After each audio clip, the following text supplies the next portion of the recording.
Assalamu alaykum aziz qarindoshlar. Qanday ahvolinglar, yaxshimi? Xush vaqtinglar xayrli bo'lsin. Biz oldingi soatlik darsimizda Python haqida ba'zi bir mazmunlarni o'rganib o'tgan edik. Endi biz bu soatlik darsimizda ya'ni kompyuter ishlatishni yangi o'rganguvchi qarindoshlarimiz uchun bizning dars so'zlangan darsni sizlar bilan o'rtoqlashmoqchi. Darsda ba'zi qarindoshlarimiz bu darsga shunday qatnashqisi bo'lsa-mu, lekin ma'lum sabablar tufayli qatnashamay ko'ngli yerim qaytgan edi.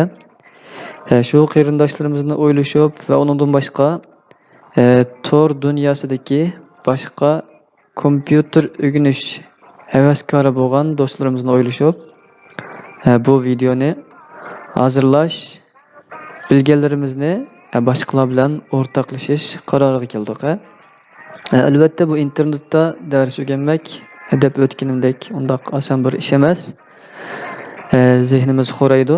Shunga men imkon qadar darsni eng oddiy, qisqa, ixcham holatda so'zlashga tirishaman. Undaqda qarindoshlar gapni uzatmasdan biz darsimizni boshlab ketaylik.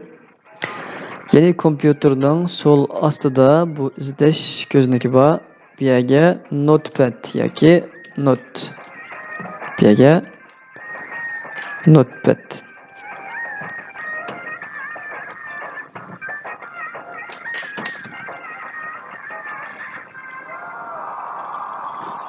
Kompyuter qitib oldi. Kelayli. Bu ko'znaki bu yerga notepad yoki not deb bo'g'icha chiqdi. Buni ochdik. Endi bizning yana bosgandan keyin cho'ngaytib o'tdik. Yana bir bossak kichikchada. Boshida cho'ngaytib o'taylik. Yana biz hozir knopka taxtasi bilan tanishib chiqmoqchi qarindoshlar. Ya'ni knopka taxtasi bizningki mushlarning hammasi knopka taxtasidan iborat. Ya'ni bular knopkalar. Undaqda biz mush knopkalarni xohlagancha besish orqali bir xatlarni yozib boqaylik. Knopka taxtasini xohlagancha besanglar, menga erishib qilsanglar bo'ldi. Mana xohlagancha bosdik, undaq chiqdi. Bu xat intayin cho'ng shundaqqa.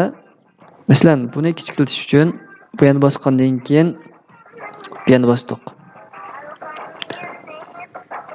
Bosgandan keyin miya ichildi. Ya'ni xatni kichik qilish uchun ya'ni bassak tamom dedik, kichikshidi. Oldi bilan bu notepad haqida bir tushuncha berayotay. Bu notepad ya'ni Excel yoki boshqa hujjatlar ochamag'an, boshqa detallar ochamag'an har qanday hujjatni bu notepad ocha oladi. Undan boshqa bu notepad shunday yozish yoki boshqa ishlarda intayin qo'llanuvchanlikka ega. Ya'ni har qanday kompyuterdan tepildi, har qanday kompyuterga saplangan. Ya'ni ishlatishga intayin qulaylik bo'lgan bir detal.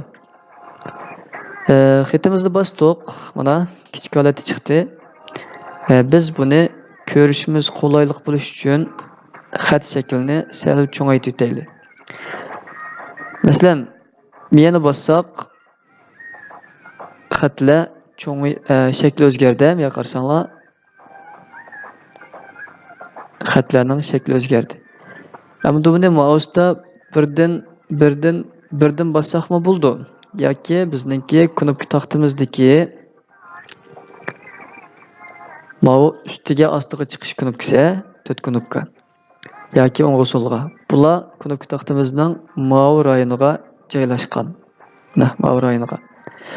Mau ustiga mengish, mau ostiga mengish, mau o'ngga mengish, maucho so'lga mengish knopkalari.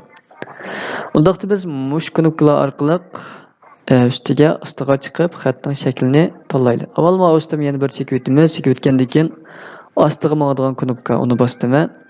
Bosgandan keyin qandaq shundaq tanlab berdi. Xatning shaklimi o'zgarib mangdi. Men buning ichida buni tanlay albatta xohlaganinglarcha yoqtirganinglar ishlasanglar bo'ldi. Xatning shakli qilin bo'lsin. Qilin bo'lsin. Qandaq qara. Qilin. Maholatli bo'lsin. Biz xatning shaklini cho'ng qilaylik, qo'rqmay cho'ng qilib o'taylik. Eng yuqorisi 72 ekan. Tamom dedik, xatlar cho'ngaydi. Endi mouse'ning istilkisi. Yiziq ustidagi istilkisi. Buni biz miyaga bossak, mouse'ning istilkisi miyaga bossak, miya keldi. Miyani cheksak, miya keldi. Miyani cheksak, miya keldi. Ish qilib chekka miya keldi. Shunday. Miya kelgandan keyin biz mushaga kelib turib, xatning naq yeniga kelib turib, mouse'ning o'ng knopkasini taq-taq qilib bossak, qo'sh cheksak, buning hammani bo'yab berdi.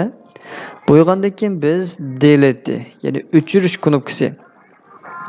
Buni bossak qanday bo'ldi degan vaqtida, masalan, o'chirish knopkasi qaysi desak, mau o'chirish knopkasi yoki delete, mau.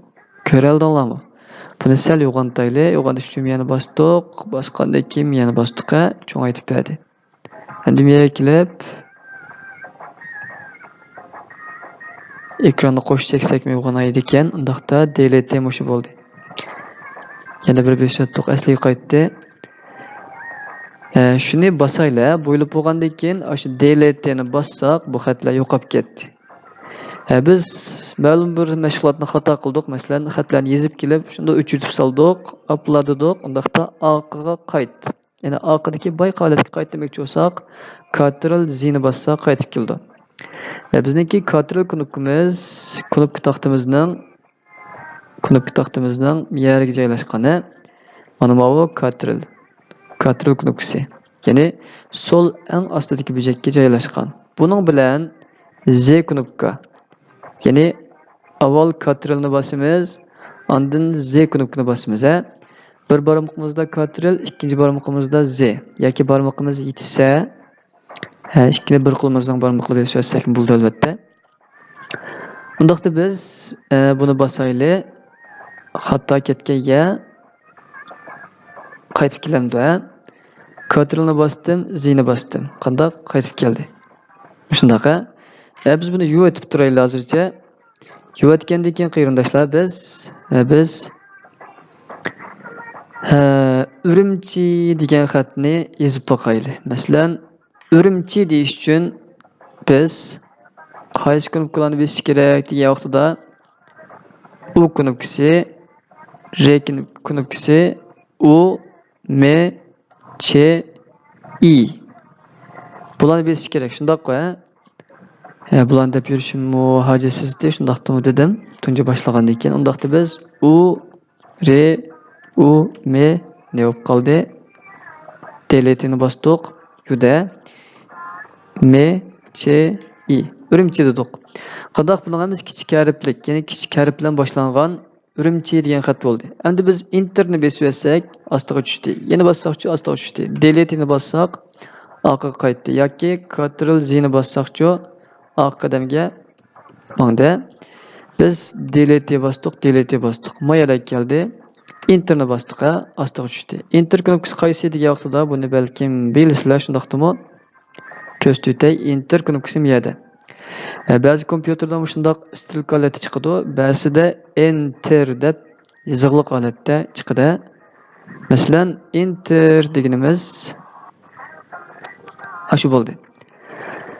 Endi biz bu enterni bosdik, ostiga tushdi. Tushgandan keyin biz buningki birinchi harfi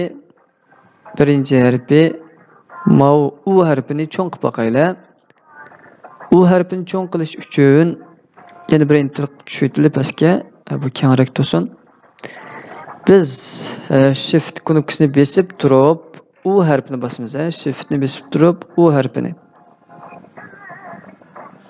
Ya'ni shift knopkasi qaysi degan vaqtida bizningki knopkadagi mouse belgisi.